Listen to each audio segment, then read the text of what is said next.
Buenos días.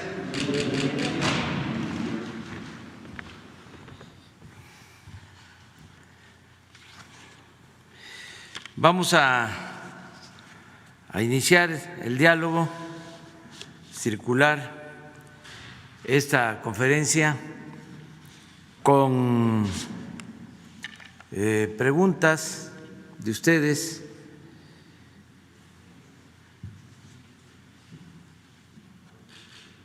Se apuntaron Shaila Leticia y Daniel Marmolejo. Entonces empezamos, son dos nada más que están.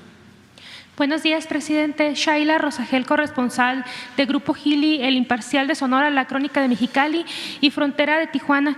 Presidente, preguntarle en primer lugar, en Sonora hay preocupación entre los productores porque 2020 fue un año difícil en cuanto a sequía.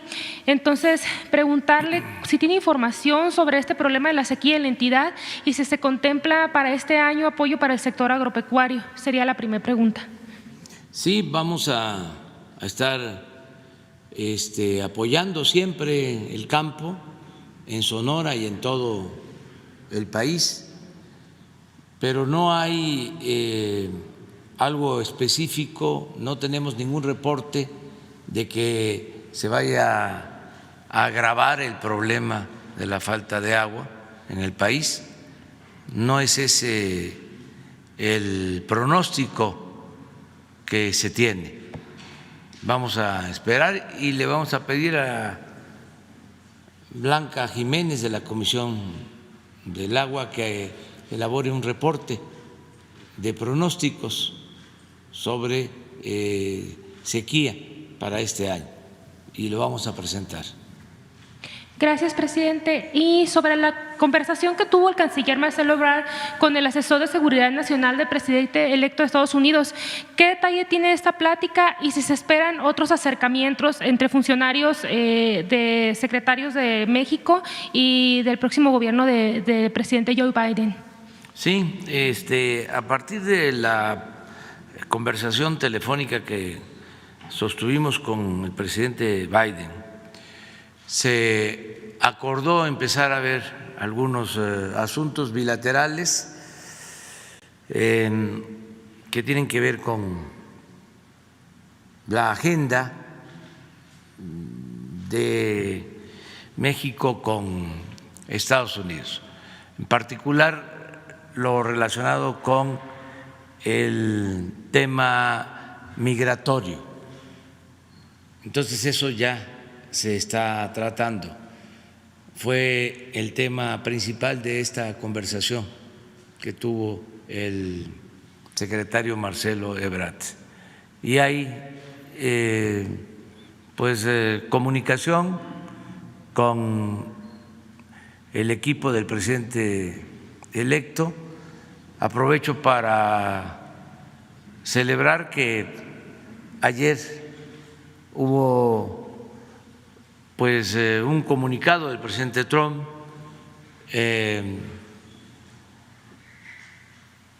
garantizando de que va a llevarse a cabo una transición ordenada, pacífica, para el día 20 de enero en Estados Unidos.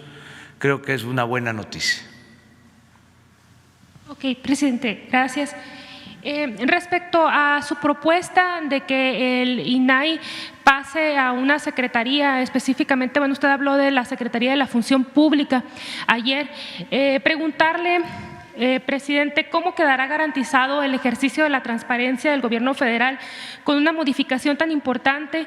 ¿Cuál es el planteamiento legal para garantizar el derecho de acceso a la información a los mexicanos y la autonomía de este organismo? Sobre todo que desde la creación del INAI para acá hay como 12 millones de expedientes clasificados desde que se fundó, ¿no?, el INAI.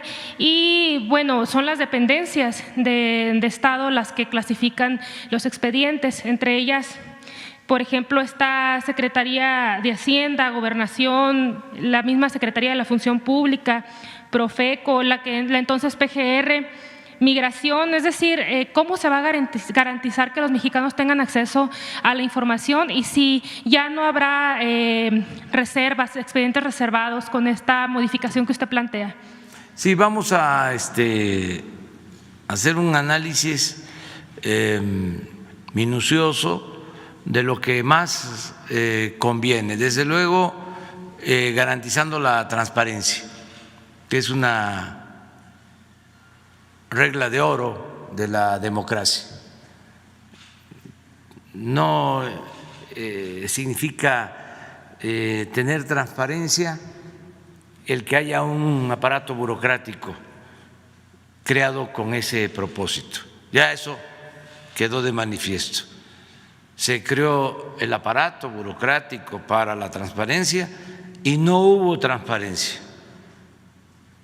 Se reservaban los asuntos que no les convenían a las dependencias, es decir, no les convenía que se supiera, que se dieran a conocer documentos, papeles, no había transparencia. Yo les recuerdo que apenas se inauguró lo de la transparencia y durante el gobierno del presidente Fox se decidió mantener bajo reserva las condonaciones en los pagos de impuestos de las grandes empresas. Esa fue la primera decisión del Instituto de la Transparencia. Otra decisión así significativa es que el expediente de Odebrecht lo reservaron, lo guardaron, no se transparentó. Y esta fue una decisión, aunque sea paradójico, contradictorio, del Instituto de la Transparencia. Entonces yo celebro que ya se haya iniciado el debate sobre estos organismos que se crearon durante el periodo neoliberal para aparentar de que iba a haber transparencia, de que se iba a combatir la corrupción, de que ya no iba a haber monopolio, cuando lo que han hecho es servir de cortinas de humo para que se cometan ilícitos y haya ocultamiento de información. Son como tapaderas, son como organismos alcahuetes, así como hay intelectuales alcahuetes del régimen, que justifican todo, pues así, para eso se crearon. Entonces, y cuestan mucho, no sirven, no benefician al pueblo, pero sí cuesta mucho mantenerlos. El Instituto de la Transparencia, como 1,000 millones. Este otro instituto de las telecomunicaciones, ayer hablábamos o antier, 1,500 millones. Y van a ver cuando presentemos toda la estructura, todos los órganos que crearon. No sé si tengas por ahí algunos del sector energético, la CRE, o hay otro que se llama la Comisión Nacional de Hidrocarburos. O sea, a ver, ¿cuál tiene? Miren, miren esto.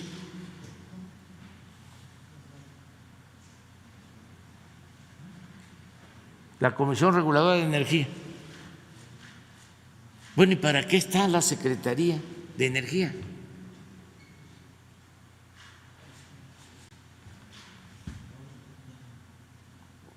No me... Esa es la de hidrocarburos.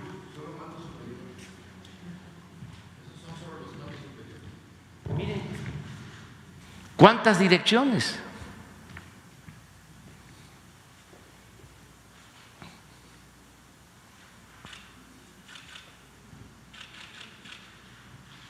Pero así como estos, deben haber 50.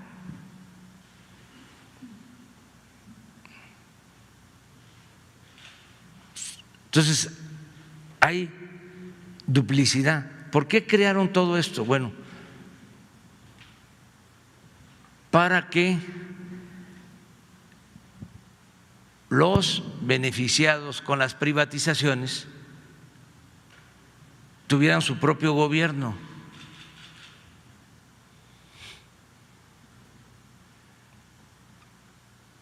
Que ya no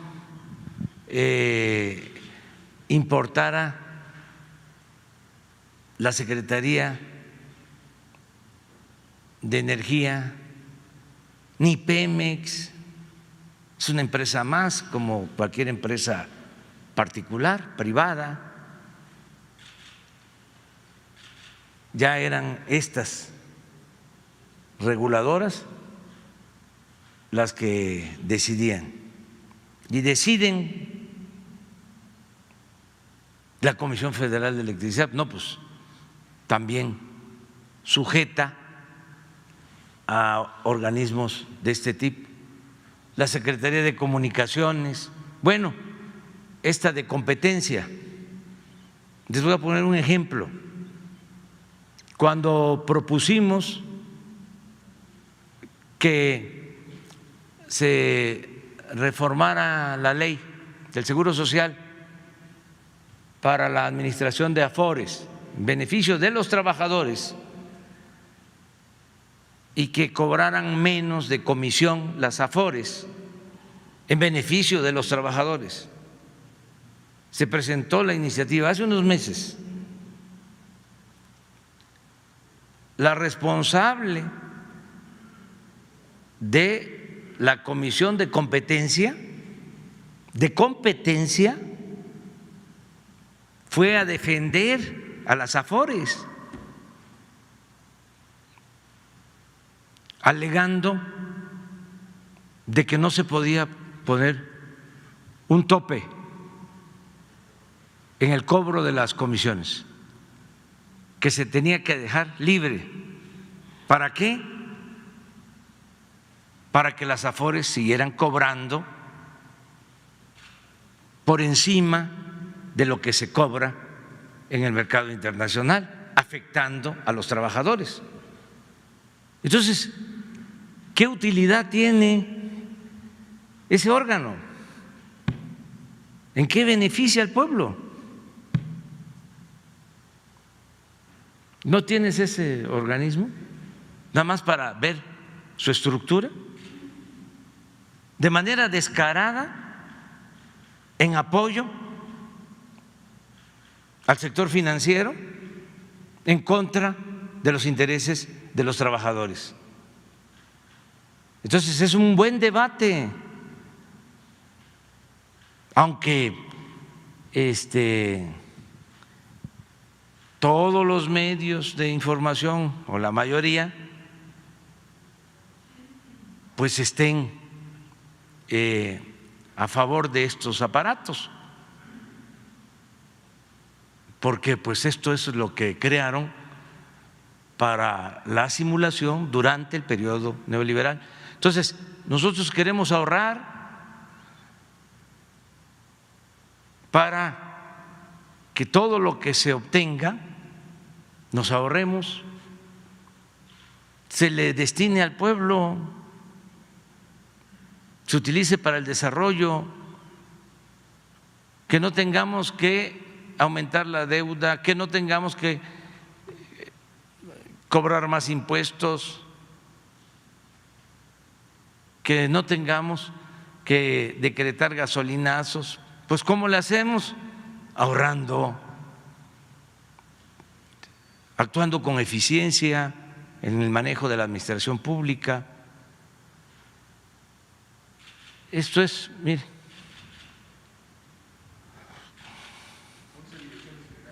11 direcciones generales. ¿Y han escuchado ustedes algo durante todo este tiempo que haya hecho este organismo en beneficio del pueblo?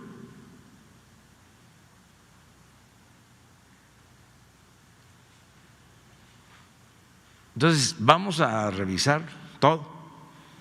Y los legisladores pues van a decidir. Y esto no significa, te aprovecho para aclarar, de que se van a permitir los monopolios, no. Y no significa que se van a quedar los trabajadores sin empleo. A todos los trabajadores se les va a garantizar su trabajo, pero vamos a buscar la forma de hacer eficiente y no onerosa, costosa la administración pública. Presidente, en el caso específico de la transparencia, en el nuevo planteamiento o lo que usted está pensando, ¿cómo se va a garantizar la transparencia, el acceso a la información? Es decir, por ejemplo, con el INAI funciona como un intermediario entre el solicitante y las dependencias o los sujetos obligados. Entonces, los sujetos obligados se han hecho uso de la ley a su beneficio precisamente para no brindar la información y hacer un montón de reservas. En lo particular, en una ocasión yo me tardé como 7 meses más o menos en conseguir una información porque me la negaban pero podía meter un recurso y así. Entonces, ¿cómo le va a hacer el ciudadano y los periodistas que también hacen uso de esta herramienta para poder acceder a la información en el nuevo planteamiento? Fast track, así, rápido. Que se esté obligado en 72 horas a entregar la información, que no haya reservas, transparencia completa,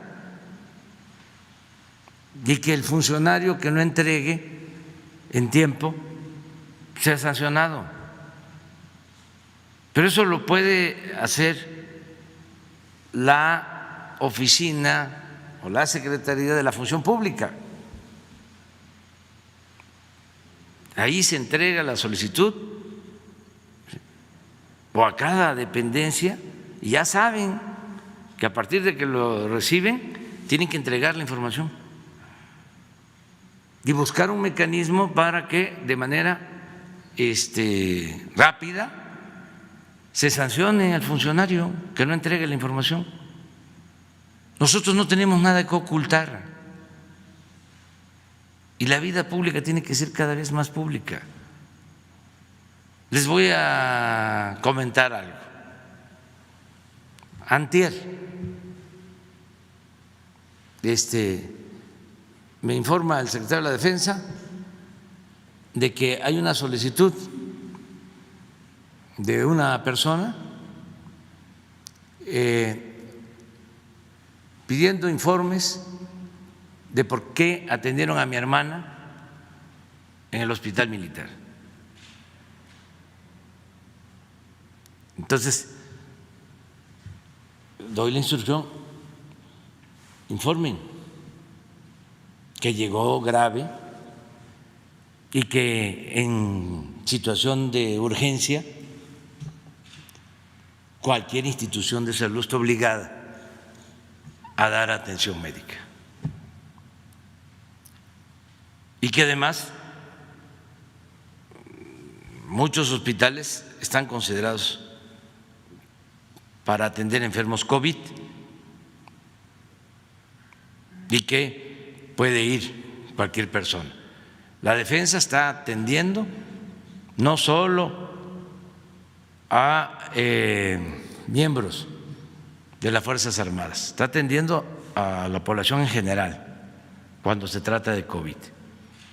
Y lo está haciendo igual Marina, y lo está haciendo el Seguro Social y el ISSSTE.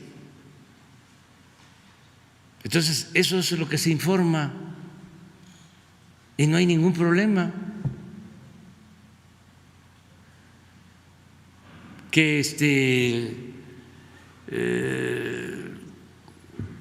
¿de dónde son mis zapatos? Pues que pues ya los compré, no me los regalaron de Guanajuato. Pero no hay ningún problema de informar, nada. Ahora, si fuese como antes, que estaban involucrados los de arriba en los negocios, se solicita una información, pues no, se entrega. Pero nosotros no tenemos nada que ocultar, nada. El que nada debe, nada teme. Entonces, imagínense también cuánto nos ahorramos, volvemos a lo mismo. Este es de 26 direcciones generales del Instituto de la Transparencia.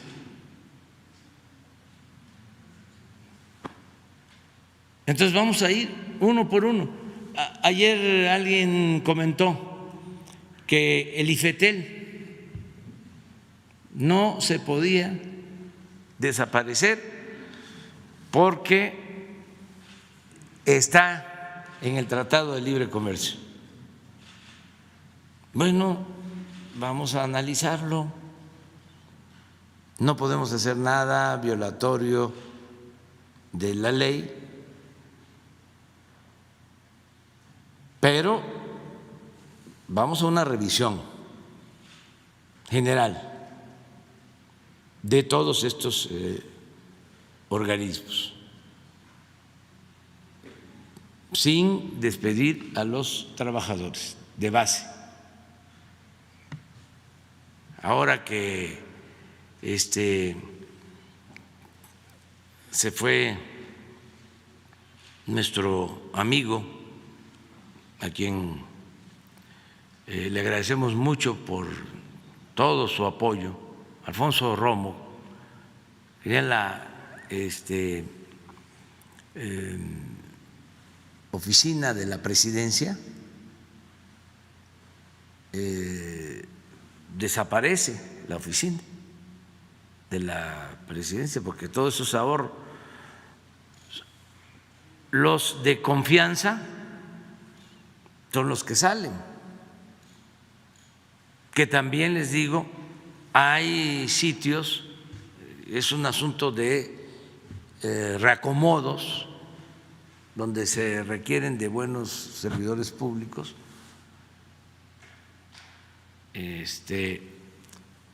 si son buenos servidores públicos profesionales, se les invita a participar en áreas en donde nos hacen falta servidores públicos buenos, y los trabajadores de esa oficina de base mantienen su trabajo, porque hay unos que tienen 27 años en esa oficina, desde que estaba Salinas y Córdoba Montoya, que era el encargado de esa oficina, José Córdoba Montoya. Entonces, ¿cómo se cierra, se suprime la oficina y también se despide a los trabajadores que tienen, decía yo, hasta 27, 28 años? Pues no, a los trabajadores no, pero sí la oficina desaparece, ¿sí? Hay un reacomodo del personal y ahorramos. Pero así es toda esta reforma administrativa. Voy a tener una reunión el lunes con el gabinete ampliado para hacerles la propuesta y que entre todos se vayan resolviendo las opciones, se vayan presentando opciones, alternativas y también qué modificaciones tenemos que hacer al marco legal, las iniciativas que tenemos que enviar, si es una sola iniciativa para reformar distintas leyes o son varias, pero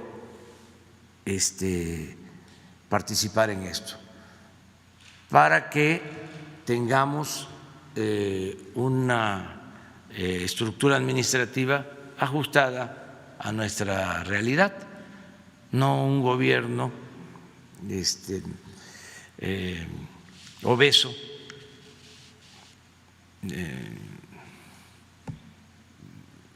bueno para nada, costoso, que no le cueste más de la cuenta el gobierno al pueblo.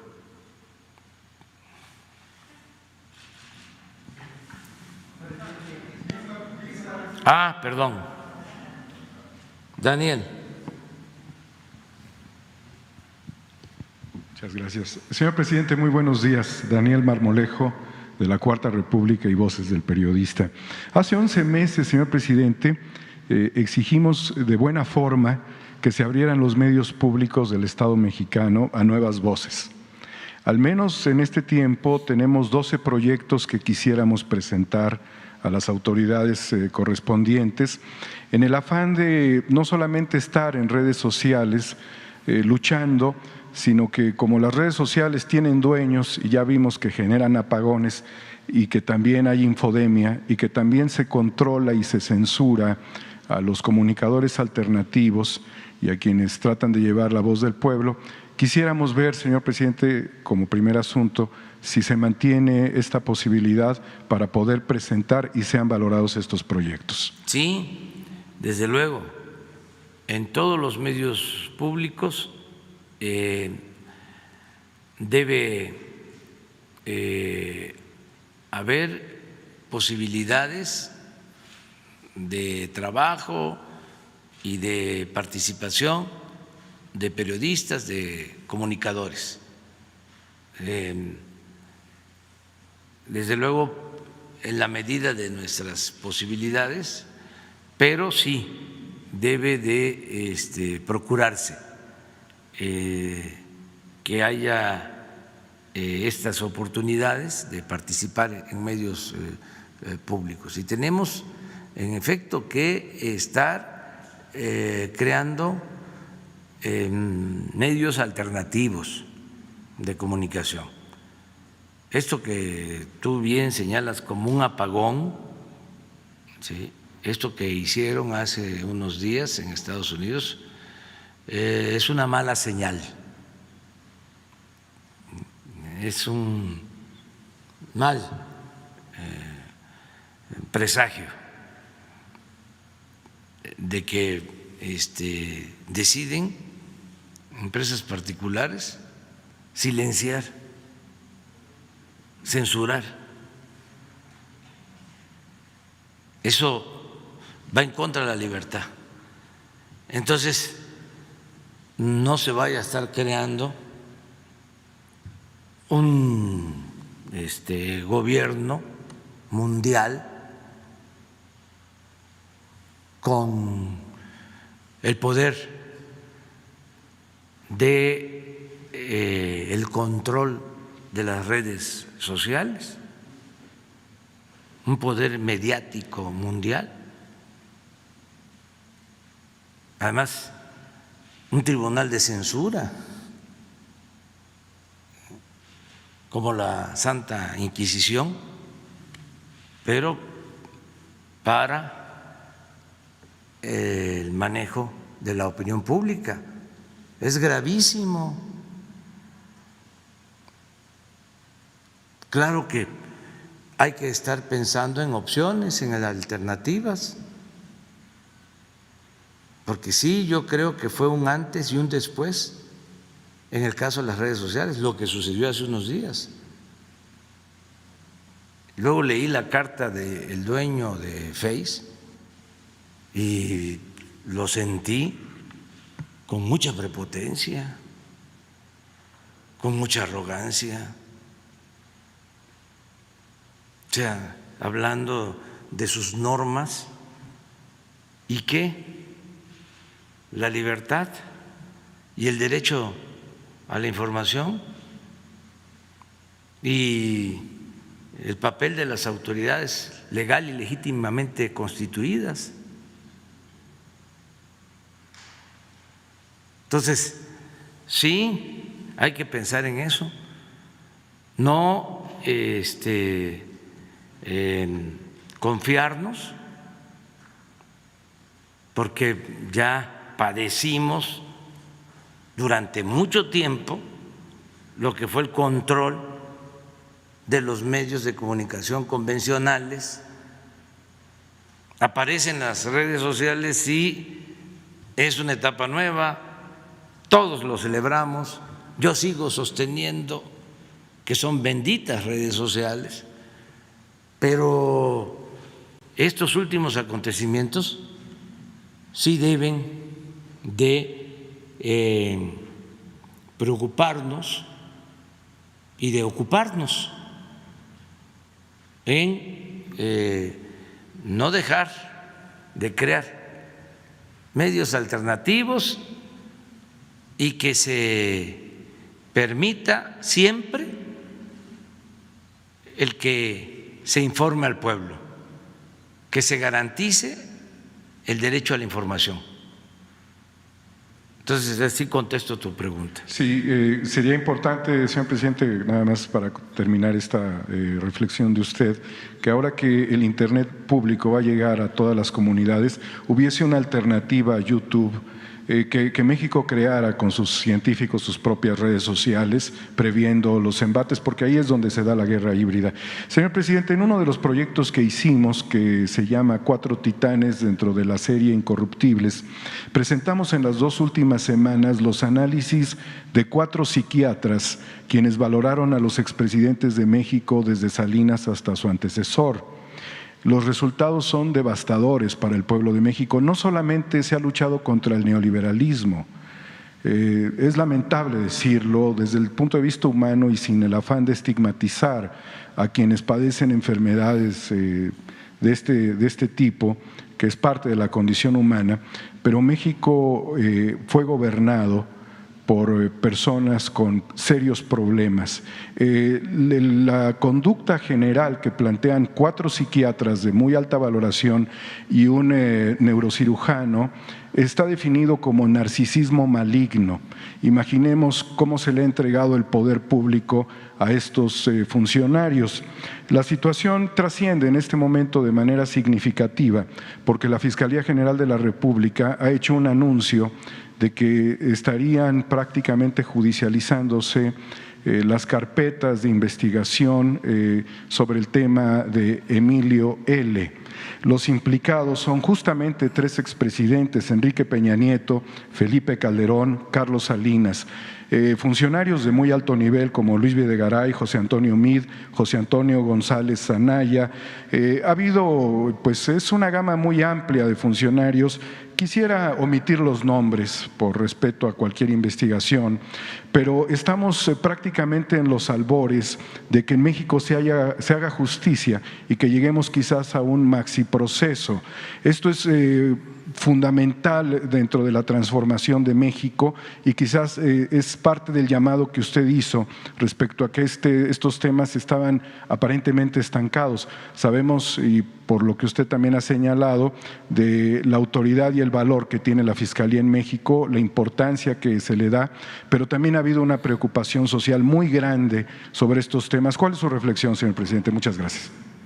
Bueno, no me gusta, no estoy de acuerdo en hacer pues ningún comentario sobre las características personales de ningún servidor público actual o pasado. No considero que eso deba tratarse. Somos libres y cada quien hace su valoración. Lo que sí considero que debemos de continuar luchando contra la corrupción, contra los abusos de poder, contra el mal gobierno. Eso tiene que ser algo central en nuestro país, o sea, es un objetivo básico el que no se permita la corrupción, el que no se permita el influyentismo, el que no haya impunidad. Por eso lo que está haciendo la Fiscalía es correcto. Y también recuerdo lo que se va a llevar a cabo cuando se le pregunte al pueblo si quieren que se juzgue o no a los expresidentes. Esto es un avance importante. Yo he sostenido que soy partidario de pensar hacia adelante, de no anclarnos en el pasado y de gobernar con el ejemplo, de decir, ya hay una etapa nueva, estamos en un proceso de transformación y lo que vamos a hacer es evitar la corrupción, no hacer lo mismo, porque era cruel el que llegaban, encarcelaban a algunos, utilizaban chivos expiatorios y luego ellos hacían lo mismo o peores cosas. Entonces, es un punto final, eso fue lo que planteé, y hacia adelante que nos juzguen con severidad a los nuevos servidores públicos. Por eso es que mandé la iniciativa para que el presidente pueda ser juzgado en funciones como cualquier ciudadano, que no haya fuero presidencial. Entonces, lo que esté en proceso, porque también no puedo jugar el papel de encubridor, no soy tapadera, lo que está ventilándose en la Fiscalía, pues eso sigue su curso,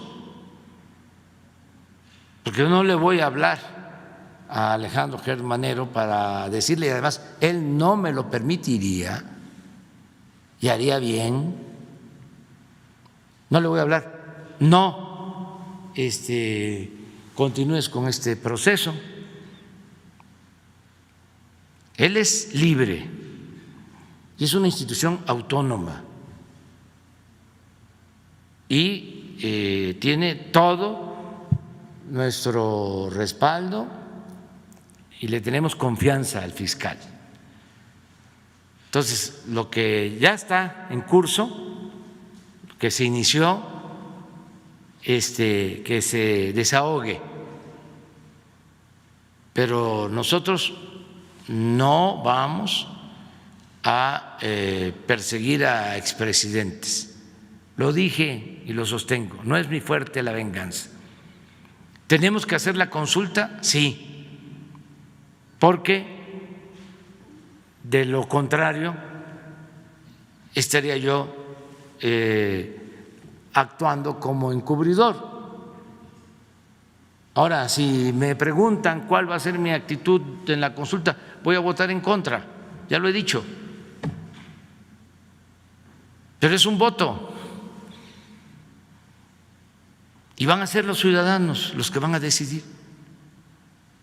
Y también, si se decide que se enjuicie a los expresidentes, tienen que contar con todas las garantías legales para la defensa. Este es el proceso.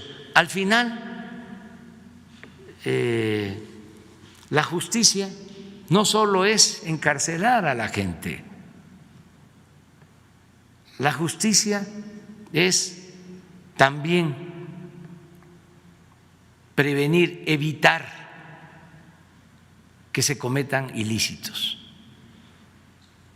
Si nosotros no hablamos de corrupción, como era antes, que no se usaba la palabra corrupción, no se escuchaba.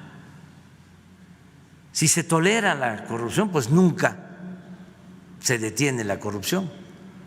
Pero si se estigmatiza al corrupto, se exhibe al corrupto, si hay un juicio público en contra del corrupto, con eso se está avanzando mucho en la moralización del país. Que ese es el propósito. Porque ¿qué pasaba antes? Era de hábiles, de vivillos, de gente que se ufanaba de su influyentismo, de su corrupción. Y bueno, ya lo hemos dicho tantas veces, cuáles eran las consignas: el que no tranza no avanza, político pobre, pobre político, la moral es un árbol que da moras y sirve para pura.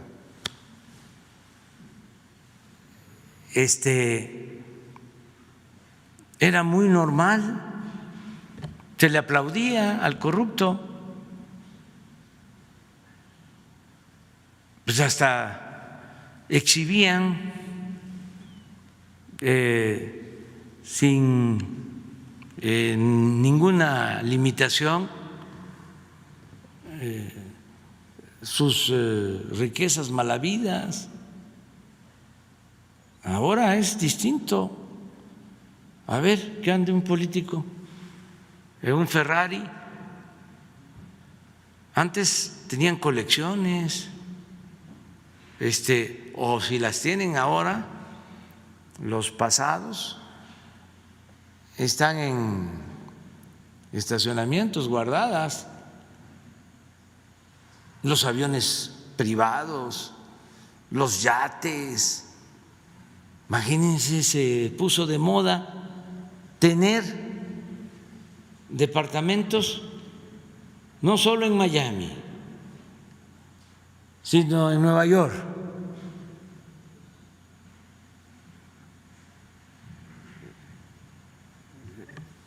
Políticos.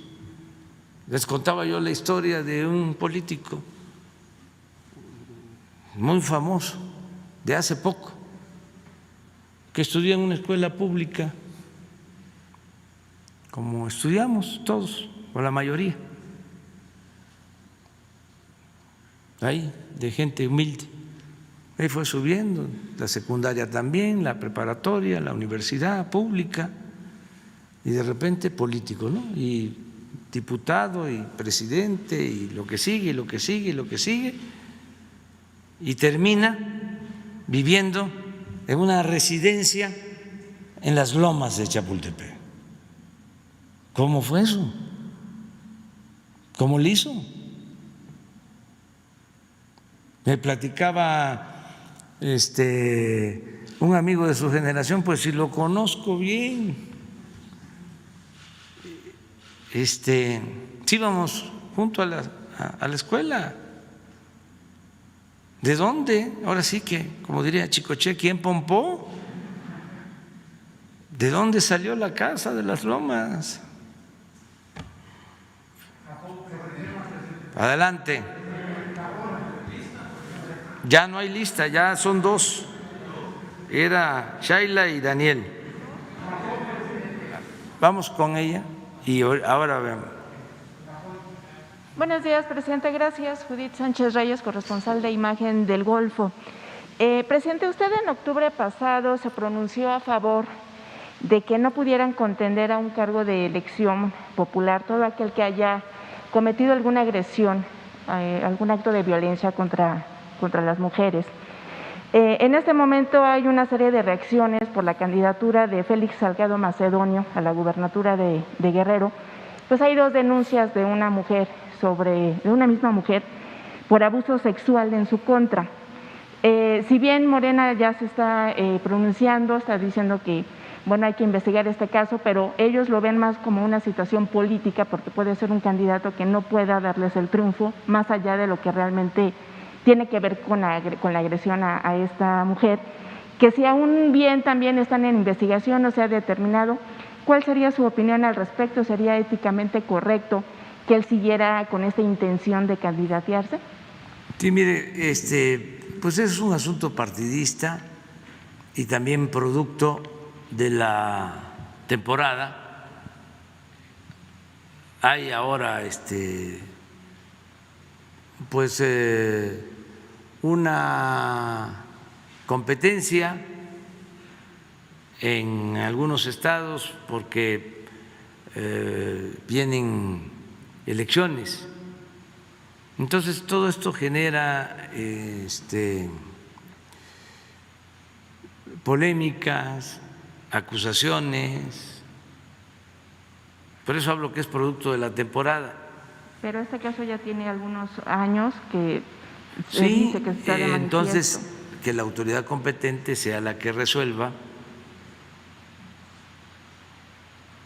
Son cosas distintas, pero yo fui acusado injustamente porque no querían que mi nombre apareciera en la boleta de la elección del 2006. Me fabricaron el delito. Entonces, imagínense, yo no puedo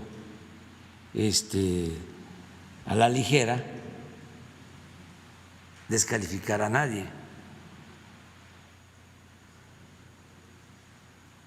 ¿Qué pasaría que si la autoridad competente resuelva y que se apeguen a la justicia.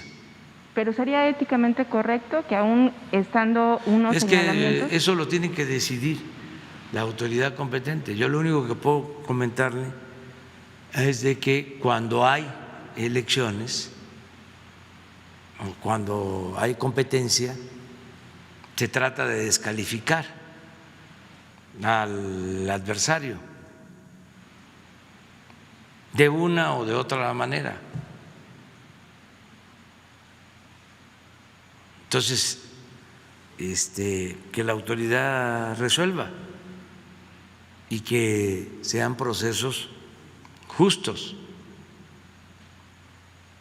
A mí me ha tocado ver cómo los opositores, esto por años, ¿no?, quisieran que los candidatos a los que van a enfrentar sean candidatos débiles. Entonces buscan que no sean candidatos fuertes. Entonces, si hay un candidato fuerte, los eliminan. Me ha tocado ver tantas cosas. Cuando dominaban los poderosos, ellos escogían los candidatos hasta de los partidos de oposición. O sea, un gobernador decidía quién iba a ser el candidato de un partido y del otro y del otro y del otro y del otro. Y claro que la mayoría eran paleros. Iba uno ya con el visto bueno del gobernador. Pero le estoy hablando de partidos de oposición. supuestamente. Cuando me tocó a mí ser dirigente de un partido de oposición, teníamos que andarnos cuidando que no nos metieran candidatos. Y tengo, pero muchos ejemplos. Precisamente en Guerrero tengo un ejemplo. Ahora que estoy acordándome. No quería el gobernador en aquel tiempo de que Seferino Torreblanca fuese candidato a presidente municipal en el partido que yo dirigía en ese entonces. Y empezaron a golpearlo. Y el gobernador de aquel entonces, de Guerrero, no sé, ni deseo ofenderlo, empezó a darle materiales de construcción al candidato contrario a Seferino, del mismo partido opositor, del partido que yo dirigía, para que no fuese candidato Seferino, porque querían un candidato a modo, para que ganara el candidato del gobernador. Yo me acuerdo que en ese entonces le pedí a Pablo Gómez, que se debe estar acordando de eso, estamos hablando de hace, pues fue como en el 97, ya tiene algún tiempo. Le pedí que se trasladara a Acapulco, porque era la presidencia municipal de Acapulco. Y ahí querían además que no fuese encuesta, sino que fuese una asamblea de delegados, pues para comprarlos, ¿no?, a los delegados y sacar al candidato del gobernador, aunque era el candidato nuestro. ¿Sí? ¿Qué hizo Pablo? Ahí pregúntenle, yo más o menos me acuerdo. Pues canceló el proceso y al final sí fue candidato Seferino, que obtuvo muchos votos. Yo sostengo que ganó desde entonces la presidencia municipal, nada más que hubo fraude. Es como cuando me dijo un campesino en La Laguna, en el 2006, ganaste, pero no saliste. Entonces, desde entonces, eso porque la verdad, porque estamos hablando de Guerrero, pero puedo hablar de muchísimos casos. Entonces, mejor no meternos en eso. Nada más por que me lo planteas y por respeto, pero ese es un asunto de los partidos, y ojalá y se resuelvan bien las cosas y con apego a la legalidad, sin dañar a nadie. Eso es lo que opino. Presidente, sobre la vacunación, el personal médico sigue manifestando descontento de cómo se está dando precisamente la inoculación, sobre todo en áreas en donde es el primer filtro de atención a los pacientes COVID, que es obviamente el área de urgencias. Hay algunos médicos, enfermeras, que comentan que la vacuna ha sido aplicada a directivos, incluso, por ejemplo, a nivel de hospitales militares, comentaron que ha habido altos mandos que han sido vacunados y que ellos no están con esta cuestión de la atención a pacientes directamente. Dentro de lo que fue la reunión del día de ayer del Gabinete de Salud, Se está tocando este tema de cómo tiene que ser la calendarización, la organización para la aplicación de la vacuna, porque también hay otra inquietud en el sentido de que médicos y enfermeras que ya fueron vacunados con la primera dosis, por ejemplo, el 24 de diciembre, a la fecha todavía no les llegan cuál será el lugar en donde tengan que aplicarle la segunda dosis. Entonces, ahí hay como un poco de inquietud. Y también siguen manifestando que no tienen los equipos suficientes para poder protegerse ellos y obviamente evitar contagiarse. Se lo traigo también a colación por lo que usted dijo ayer de esta cuestión del déficit de médicos especialistas, sobre todo lo que tiene que ver en este caso con urgenciólogos, que a nivel nacional, presidente, aproximadamente estamos hablando de 650 urgenciólogos que ahorita están en la primera línea de atención en los pacientes y que no están siendo protegidos, incluso aquí en la Ciudad de México, que es en el estado en donde se está dando la vacuna. ¿Qué información tiene al respecto? Sí, estamos trabajando en todo el plan de vacunación. Ya se definieron las prioridades sobre los grupos que se van a atender primero. Repito, lo primero es el personal médico de los hospitales COVID. Hay alrededor de 1,000 hospitales COVID. ¿Sí? Ahí es donde se está vacunando y ahí es donde vamos a terminar de vacunar a todo el personal que atiende COVID. Hago un llamado a todos los médicos a que esperemos nuestro turno si no estamos atendiendo pacientes COVID, así de claro. No porque soy médico, ya, me tienen que vacunar, no. O soy directivo del Seguro Social, del ISSSTE y me tienen que vacunar, no. Soy líder sindical de los médicos y me tienen que vacunar, no.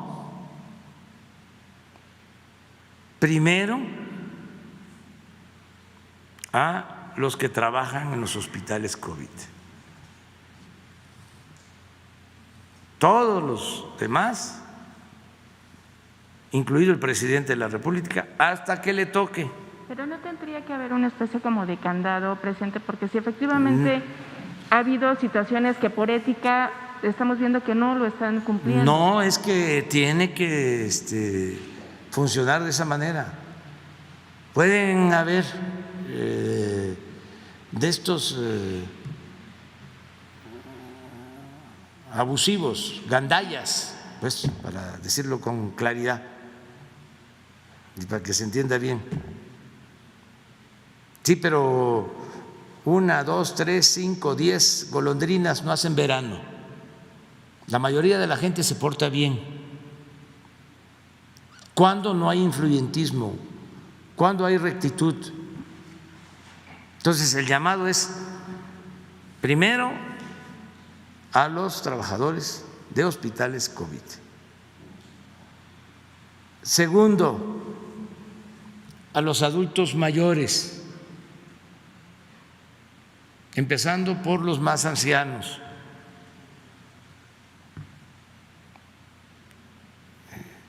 Así está el plan de vacunación. Y estamos consiguiendo las dosis necesarias para que podamos avanzar y nos toque a todos pronto. Por grupo de edades y también por regiones, porque es nacional. No se puede concentrar solo en un estado en una ciudad, es en todo el país. Inclusive vamos a iniciar con los adultos mayores que viven en las zonas más apartadas, los de más edad y los que están viviendo en zonas marginadas. Ya hay todo un plan nacional de vacunación, toda una estrategia. Ya una vez les expliqué que vamos a llegar a contar con 10,000 brigadas de vacunación. 10,000 brigadas de vacunación. Cada brigada integrada por 10 o 12 personas, tanto servidores públicos como médicos, enfermeras y personal de las Fuerzas Armadas. Entonces ya va a empezar un despliegue de más alcance.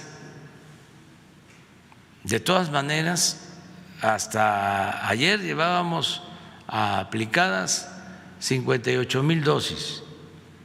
Seguimos siendo el país que aplica más vacunas en América Latina. Y el martes nos van a llegar más de 400,000 dosis. Y ya cada semana 400,000. Eso de Pfizer. Ya tenemos el acuerdo.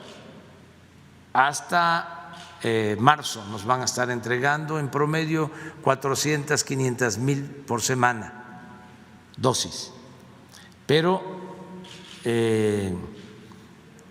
ya se comunicó con nosotros el doctor Hugo López-Gatell y hay muy buenas noticias de su viaje a Argentina, que está viendo ahí 2 opciones de 2 vacunas, AstraZeneca, que es posible que se adelante la entrega una semana.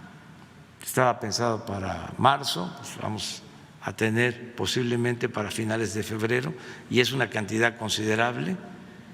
Y también, al parecer, son buenos los resultados de la vacuna que se está elaborando en laboratorios de Rusia. Y se puede contar también pronto con esa vacuna, y lo mismo con la vacuna que se elabora en los laboratorios de China.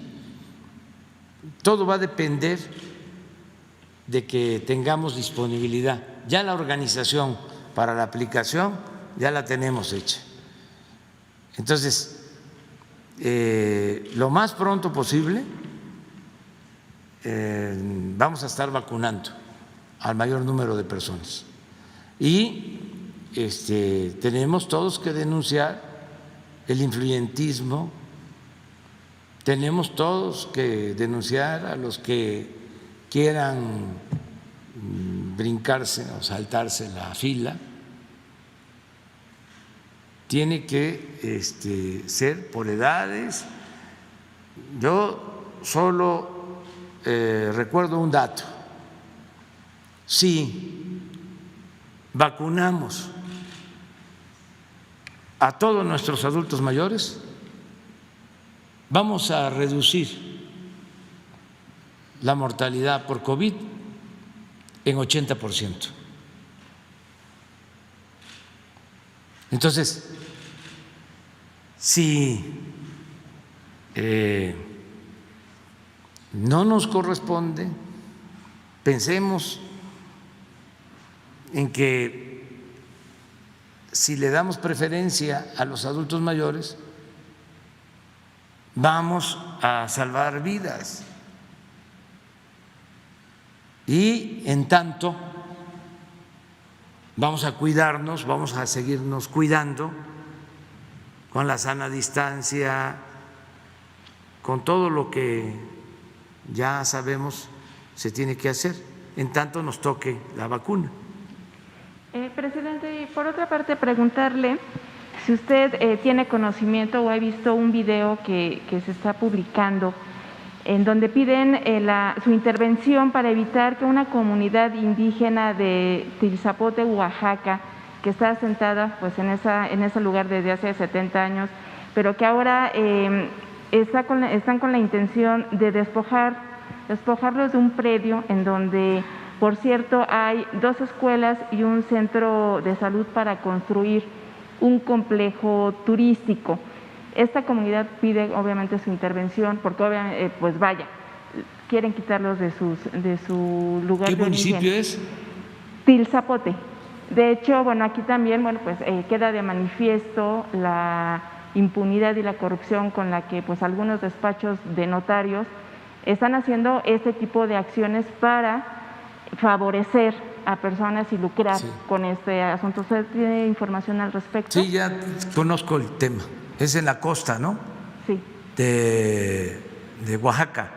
Sí, está cercano a lo que es Puerto Escondido. Una gira me lo plantearon, se está atendiendo ya este tema. ¿Y cuáles serían las acciones? Ya hay un grupo que está defendiéndolos, porque en efecto es un despojo que se quiere hacer a través de la falsificación de documentos, lo que también es común, ¿no? De que se falsifican escrituras. Hay a veces notarios, la mayoría de los notarios son muy serios, profesionales, pero hay algunos que no lo son, y ese es el caso, pero ya lo estamos atendiendo, incluso lo está viendo el gobernador de Oaxaca, porque nos los trataron a los dos en una gira, y ahora que regresé a Oaxaca, él me informó de que ya se estaba avanzando en la atención de este asunto.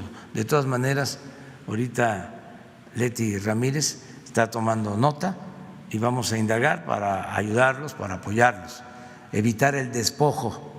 Eso es lo que puedo comentar, y desearle también a Alejandro Murat que salga bien porque tiene COVID. Él es fuerte, tengo entendido que corre 5, 6, 8 kilómetros diarios, o sea, va a resistir. Ánimo, sí, Alejandro. Finalmente, presidente, nada más su opinión sobre el juicio que ganó el Ballester Gordillo al SAT y que evita el pago de 9 millones de pesos por concepto de impuestos, más allá de que obviamente es una decisión del Tribunal Federal de Justicia Administrativa. ¿Qué lectura le da usted en el ámbito político? Pues es una decisión judicial, es un tema que viene de tiempo atrás, no nos corresponde a nosotros, o sea, no surge de este Ejecutivo, es un asunto del Poder Judicial, ellos son los que resuelven, entonces no tengo opinión, ¿no?, sobre eso. A ver, pues. Él y luego tú. Ya. Presidente, buenos días a la gente que lo ve, lo escucha dentro y fuera de México. Presidente, hasta el 2015, la embajadora de México en la India era Melba María Pría Olavarrieta. Después también fungía, obviamente, como embajadora extraordinaria y plenipotenciaria de México ante la República de la India, concurrente ante la República Popular de Bangladesh, la República Socialista Democrática de Sri Lanka, la República de Maldivas y la República Federal Democrática de Nepal. En su gobierno, cuando usted llega a la primera magistratura de este país, es designada embajadora de México en Japón, allá en el Medio Oriente. El tema es que migrantes mexicanos que están en el Japón se quejan de la mala atención de la Embajada de México en Japón. Pero usted hace rato estaba diciendo que hay que hacer más con menos y que obviamente hay que reducir los gastos para que su gobierno tenga un mayor desempeño. Yo le quiero decir que la embajadora de México en Japón, citada en este momento, tiene 5 BMWs en el patio de la embajada. ¿Para qué? No lo sé. Esos son gastos que nos corresponden a los mexicanos y que los pagamos a través de los impuestos. Y hablando de migrantes, presidente, la penúltima semana de diciembre del año que terminó, yo le planteé un tema al secretario de Relaciones Exteriores sobre 1,700 empleados que pues obviamente no tenían un contrato y que estaban bajo la orden del outsourcing. Bueno, pues resulta que el secretario de Relaciones Exteriores, Marcelo Ebrard, dijo que estaba ya en trámites con las autoridades del Departamento de Estado norteamericano para que se arreglara el estatus migratorio de estas personas.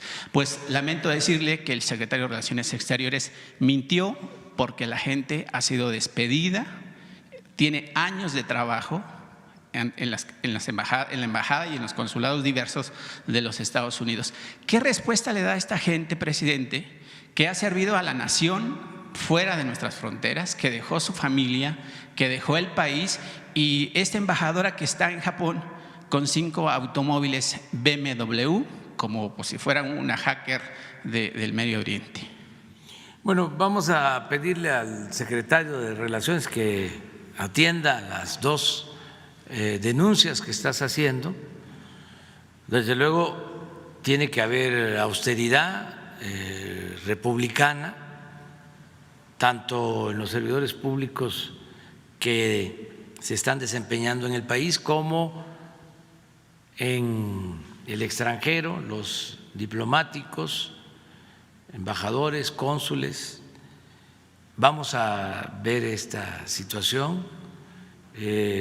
Estoy seguro de que Marcelo va a revisar el que no haya extravagancias, que no haya lujos, que no haya excesos, que actuemos con austeridad. Él va a ver este asunto. En cuanto a los trabajadores, si llevan ya años trabajando ahí, laborando en los consulados, pues no se les va a eliminar su derecho de seguir trabajando. Algunos ya los despidieron, presidente. Por eso se van a revisar los casos. Si ellos ya llevan tiempo ahí,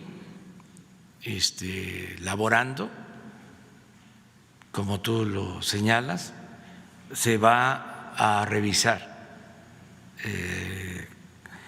estos casos y no se puede cometer una injusticia.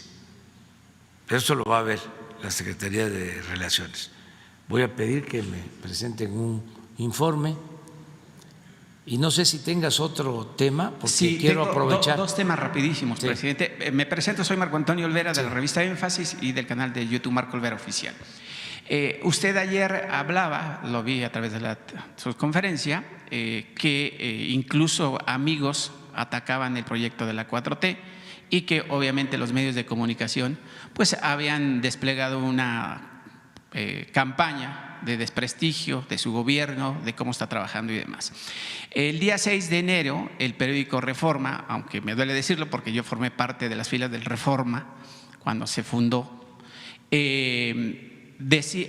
capté o vi 3 notas que prácticamente pues son, como decimos en el medio periodístico, son voladas. Una con respecto a Pemex, otra sobre una foto de una persona que supuestamente falleció como consecuencia de COVID, pero ni siquiera cumplieron con la mínima de la pirámide invertida del quién, el cuándo, el cómo, el dónde y el por qué. Pero esta relación, presidente, de la pregunta que le voy a plantear es por qué si hay estos medios con una campaña de desprestigio de su gobierno o de la 4T, ni siquiera ya es de su gobierno ni de la 4T, es del país de México. ¿Por qué su gobierno le sigue manteniendo o le sigue pagando la publicidad? Cuando los medios deberían de ser independientes, cuando los medios deben de trabajar de manera editorial para que la gente los compre y los lea. Le pongo un ejemplo, a La Jornada, 300 millones de pesos en publicidad, presidente. ¿Qué hacemos o qué haría usted, su gobierno, con 300 millones de pesos ahorita que estamos con el tema de la pandemia o ahorita que cientos de restaurantes están cerrados como consecuencia del COVID-19? Bueno, hemos limitado bastante el gasto de publicidad.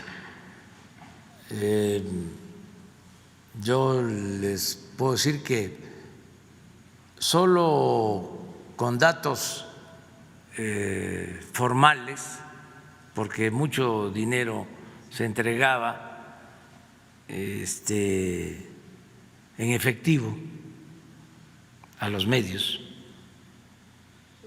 ha habido una reducción como del 70% del gasto de publicidad desde que llegamos. Repito, de el gasto formal, no del real, porque era muchísimo más el dinero que se usaba sin comprobación. Los sobres, los embutes, el chayote, las maletas de dinero en efectivo. Entonces vamos a seguir haciendo ajustes, pero también tenemos que garantizar que haya información por todos los medios. Pero hay periodistas en ese momento independientes y que no reciben ni un solo peso del erario y por supuesto que no lo están pidiendo, pero entonces se demuestra que se puede trabajar sin vivir como amiba de las costillas del gobierno federal. Qué bueno que eso pase y vamos a ir hacia allá poco a poco. Pero el caso de La Jornada es un periódico, yo les diría que el único vinculado al movimiento social, el único que se ha dedicado por años a defender al pueblo, me consta, y es un periódico no de empresarios, no de potentados, es un periódico de periodistas. Estaba en quiebra hace 2 años. Sí. Y desde luego que lo han querido eliminar, quebrar, porque ha estado informando en favor de la gente. Entonces, sí se le mantiene un contrato de publicidad, porque es un periódico que lo leen muchos, un sector de la sociedad, y es un periódico que cumple un propósito de informar a los ciudadanos, y así otros. Y lo mismo, tenemos contratos con las televisoras, pero le pegan un día y mañana también, ¿no? Sí, pero iba yo a contestar como contestó el benemérito, pero no.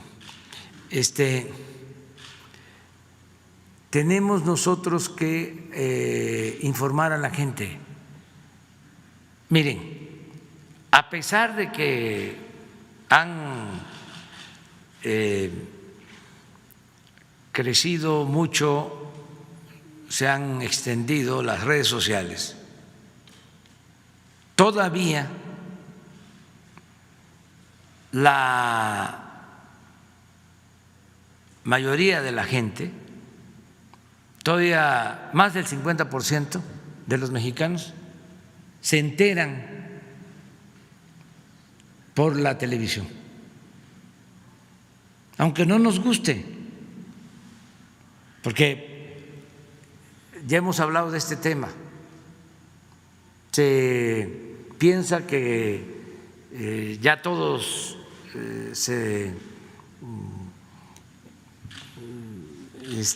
informa por las redes sociales, ¿no? Y sí, en efecto, los jóvenes, ya todos, o la mayoría, por redes. Entonces, todavía hay una población que sigue viendo la televisión, incluso leyendo el periódico, el papel, comprando el periódico y leyéndolo, todavía, porque son procesos.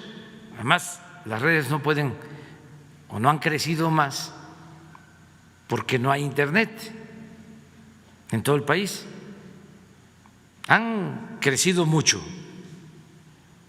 pero todavía la televisión abierta, la televisión en general, es el medio de información de muchos, de millones de mexicanos. A ver si no tienes la última encuesta, la de, creo que de diciembre, una que hicimos cuando cumplimos 2 años, donde se le pregunta a la gente si quieren que yo continúe o no. Ahí hay una pregunta al inicio que es interesante, pues, para ver esto, que por cierto quienes han perdido más terreno como medios han sido los periódicos. En los cambios estos que se están llevando a cabo. Y es un tema interesante porque han avanzado mucho las redes sociales, y si ahora va a haber censura en las redes sociales, pues hay que pensar en medios alternativos. No se puede permitir que una corporación del dueño de Facebook o del Twitter decidan a quién sí y a quién no darle la posibilidad de comunicarse. Eso no. Yo recuerdo que en las memorias de Mitterrand hablaba de que en Francia se tenía que cuidar que avanzara el poder mediático. Todavía no existía el Internet. Esto fue en los años 80, creo, que escribe su libro. Entonces lo leo, sus memorias, y hablaba del poder mediático. Y bueno, fíjense lo que pasó después. Aquí en nuestro país, casi los medios pusieron a un presidente. O sea, lo encumbraron. Esta es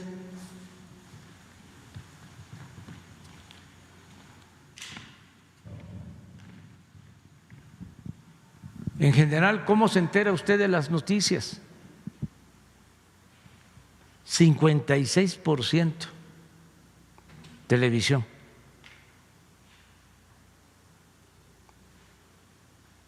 Periódicos 3.3, radio 6, amigos 1, familiares 0.9, internet 30.5.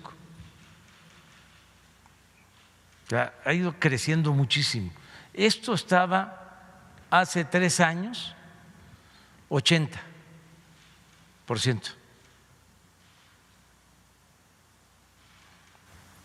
Y el internet estaba como en 15%.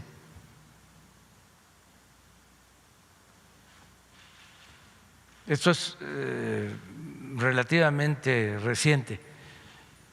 Bueno, ¿terminaste? No, la última pregunta, presidente, si me lo permite. Aunque ya abordó el tema de Félix Salgado Macedonio, hay usted encumbró el movimiento de Morena que lo llevó a la presidencia de la República y es un movimiento del pueblo.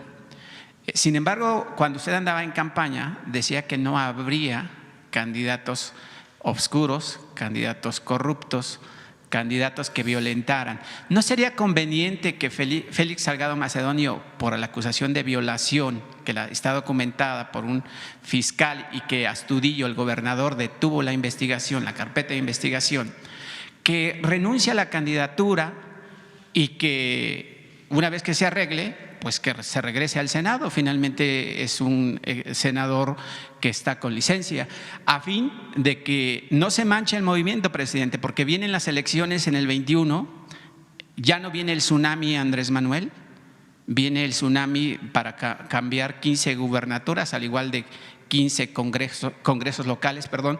Pero eso sería conveniente, presidente, porque la gente cree en su movimiento, los migrantes creen en su movimiento, la gente del campo cree en su movimiento, pero no cree en una figura como Félix Salgado Macedonio, que está siendo señalado por violación. Está la víctima, está la carpeta de investigación y eso mancharía sin duda alguna su movimiento, que prácticamente a usted lo encumbró como presidente de la República después de 3 intentos y que además a usted y a la gente del pueblo le costó mucho.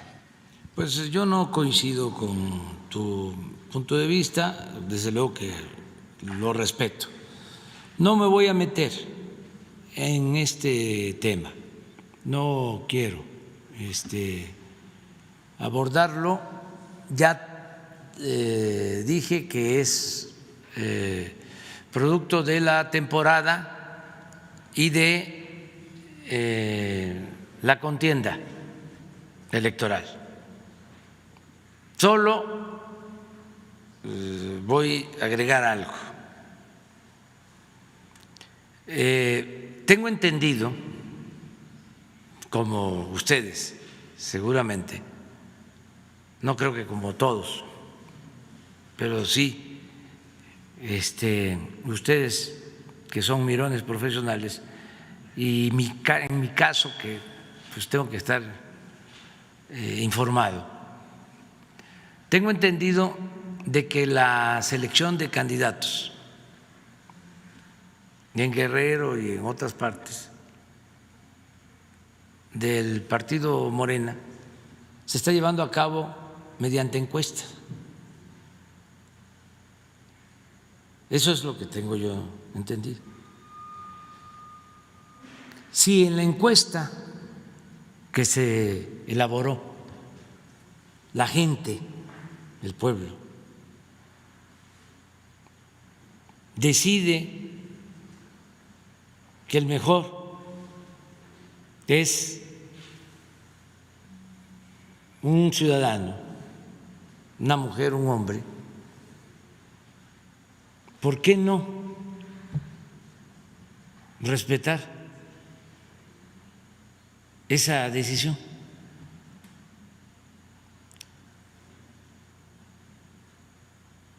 Entonces, que el ciudadano es menor de edad, que el ciudadano no sabe si la persona es buena o es mala. Yo le tengo confianza a la gente. Si fuese una imposición, si no se le hubiese preguntado a los que se les formuló el cuestionario, entonces sí, sería preocupante. No es que el señor Félix Salgado Macedonio sea el candidato. Eso nadie está en tela de juicio que sea el candidato. Y como usted sabe, y yo también estoy informado, se hicieron 3 encuestas para ver quién podría quedar al frente de la candidatura. pero el tema es su comportamiento, porque no está en tela de juicio que la gente lo prefiera. Sí, pero hay dos cosas. Dos. Primero, el pueblo. No lo olvidemos. El pueblo manda. Esa es la democracia. ¿Sí? Si la gente dice, yo quiero a esta persona, a esta compañera, a este compañero, yo he escuchado, con mucho respeto lo digo porque, bueno, no voy a mencionar su nombre porque además ya falleció y no me gusta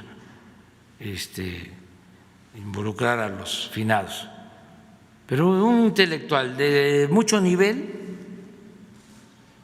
cuando la gente votó por el ingeniero Cárdenas y como él estaba a favor de Salinas, llegó a decir de que el pueblo se equivocaba. Suele argumentarse eso. Pues claro que se puede equivocar el pueblo, ¿pero qué? ¿No se equivoca también el que impone, el autoritario, el cacique, el líder máximo, el presidente? Pero se usa mucho esto, es decir, con una concepción antidemocrática, porque se considera que el voto, ¿sí?, o la participación del pueblo no tiene la calidad suficiente que tiene el voto del ilustrado, del que forma parte de la clase política. No, no existe eso de que hay votos que cuentan y hay votos que pesan. Todos los votos son iguales y todos los ciudadanos tenemos los mismos derechos. Entonces, primero, poder popular, y segundo, autoridades judiciales. Si una gente comete un delito, pues se le tiene que sancionar. El Ministerio Público, el juez, esas son las dos vías. Pero bueno, ya no me voy a seguir metiendo en estos temas.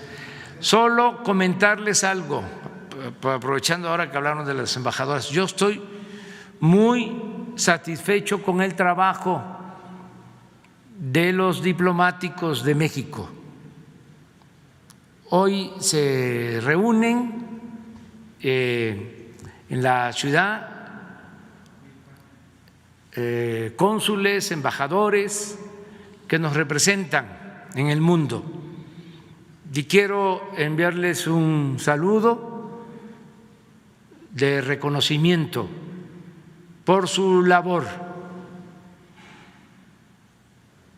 Se ha mantenido nuestra política exterior con apego a los principios constitucionales: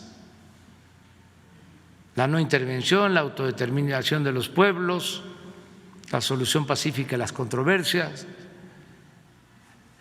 la defensa de los derechos humanos.